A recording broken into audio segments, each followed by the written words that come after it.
My name is Ginger St. Clair. This is my speech on Munchkin by Proxley. This is based off the book Sickened by Julia Gregory. Sickened is a book that's about Munchkin by Proxley, also known as a fictitious disease imposed on another. This is one of the most serious and least known psychological disorders that a person could have, mostly because it's dealing with children.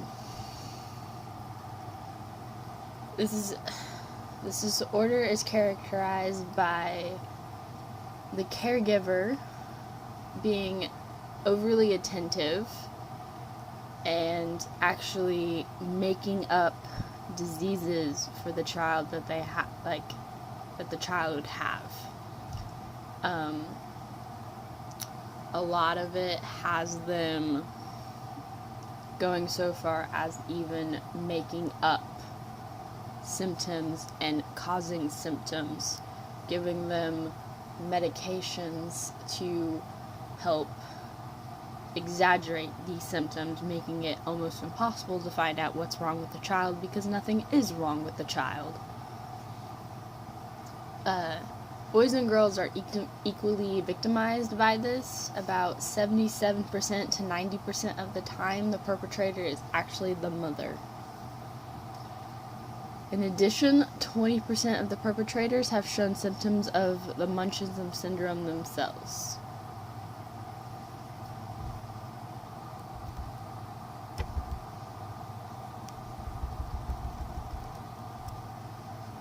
So, the book starts off where Gregory is 12,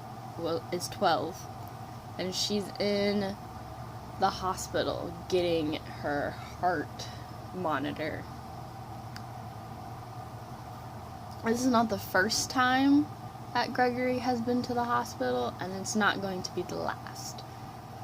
It first started when her medical mayhem, as she so cleverly puts it, from her grandmother when they lived near her.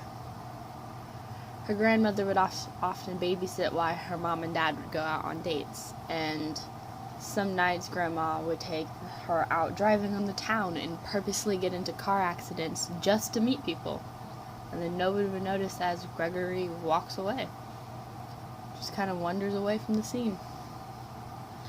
And then other times, right at the moment that the parents got home, grandmother would start spitting out lies about how she ate something funny or something strange, or some strange man came in who'd seemed nice at the time and fed the little girl something that might have been poisoned or had razor blades or any type of malicious intent into the food. Of course, as I said, those were lies. And then they went to the hospital, spouting the phrase, "I need you to show the doctor how sick you were at the house," or variations of that.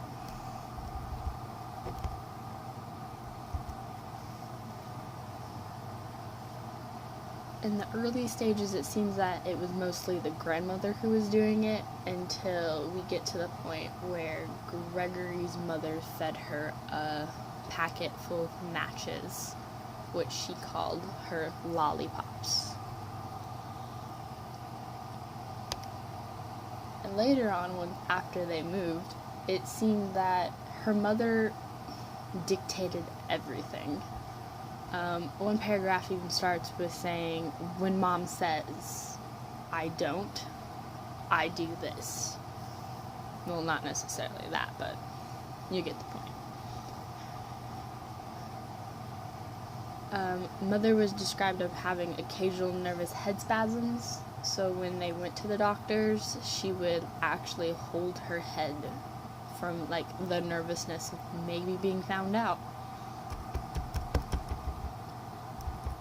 At this time, her mother and father were married and everything, and her father is being described as a no hearing, no sight, no opinion man.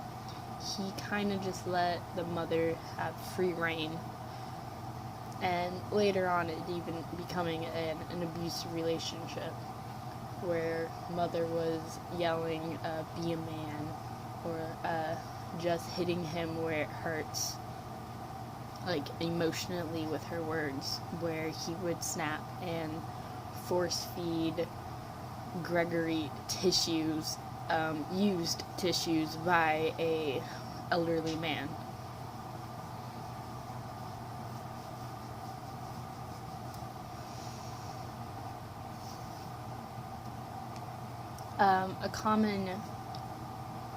One common, like, over across all known cases of MBP is that the perpetrator would collect, like, medical expertise.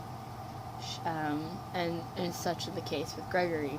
She began to collect books of illnesses, treatments, and different medications, and then would stay up nightly, like, pouring her soul into these books, like, looking for things to tell the doctor.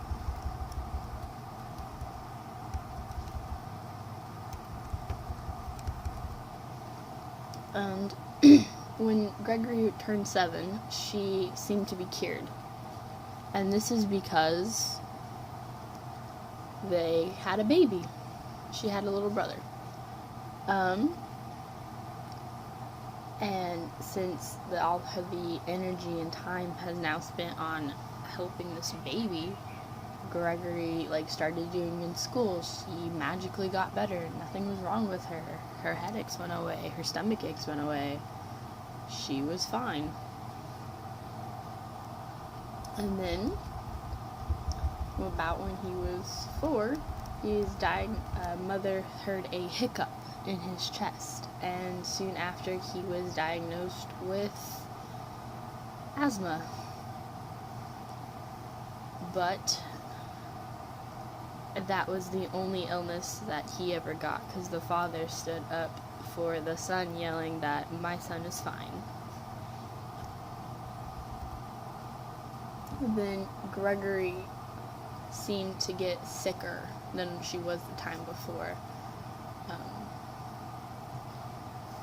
And then, on top of Gregory getting sick and the new baby and about the baby who's like 7 now, they start taking in old war vets to add extra income to the family, since the dad was the only one working. And then they later added 3 foster kids for extra income.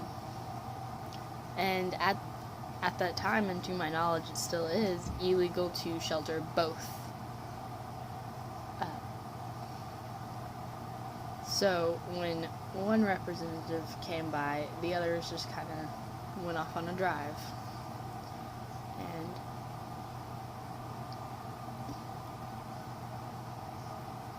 at the same time, they were also collecting a lot of guns and, like, just being really paranoid.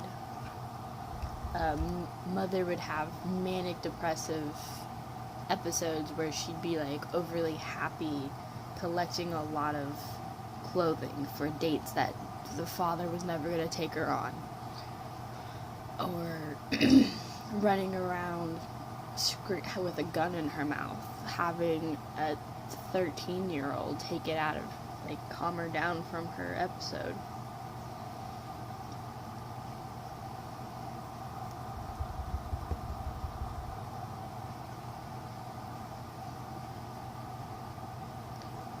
So Gregory's mother eventually finds a heart doctor, a cardiologist, and they were going to get the big test done, because they were for sure that whatever was wrong with her was in her heart. So they were going to do the some heart monitors, some other testing,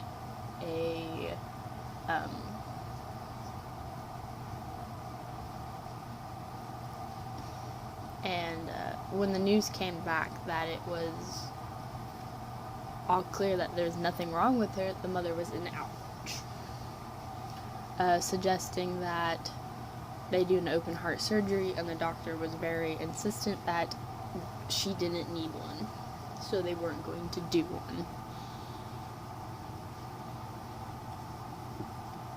This is a very common thing with that, and people who suffer from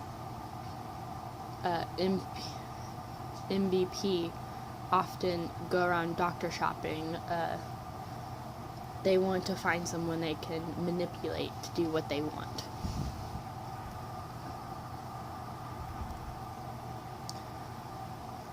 Before they got the good news, and she was staying in the hospital right before the mother left, her mother told her to don't mess it up in a more vulgar way. And she took that as serious as a child can take, because this is her mother telling her to do it. And then it finally happens where they're doing a heart catheterization, which is the surgery where they'll do an incision on the inner thigh and look at your veins and arteries there. And to the girl, this is stepping over a line. She's never been cut open before. She doesn't want it. And this is the first time she confesses to anyone that her mother is lying, that she's completely fine, and she doesn't need this done. Unfortunately, the nurse doesn't really listen, and it goes on anyways. And then later she tells her friends at school, and they don't believe her, dropping her, saying that nobody's mother would do that to them.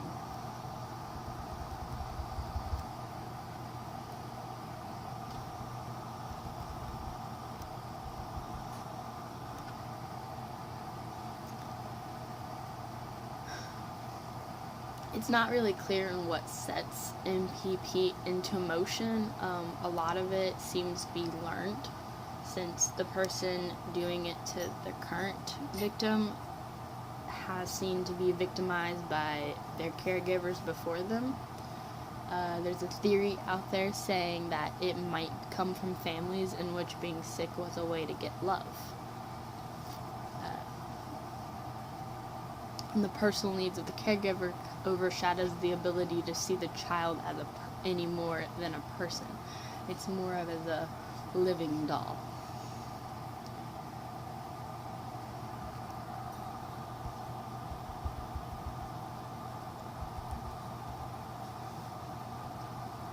So, for dealing with all of this, there's a psychological effect when you get past a certain age, knowing that this is wrong. It's a forever impressionable effect on that person, and dealing with it actually lasts a lifetime. And like the actual treatment methods for people inflicted by MBP is split into two different things. There's the treatment for the actual victim of it, which is a lot like anyone going through a traumatic experience. And then there's treatment for the person who was enforcing it on them, which is more along the lines of a actual rehab cognitive thinking therapy style. They might go into parenting classes. Parenting classes would definitely help them treat, be able to do their own needs while meeting the needs of the child.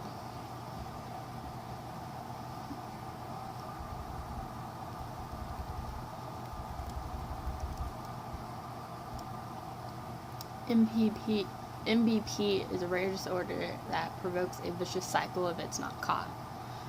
The book is really well written, in my opinion, and I believe that anyone going into a medical or an educational field should read it, just because it does happen and it will happen, and it could be caught if we educate people on it.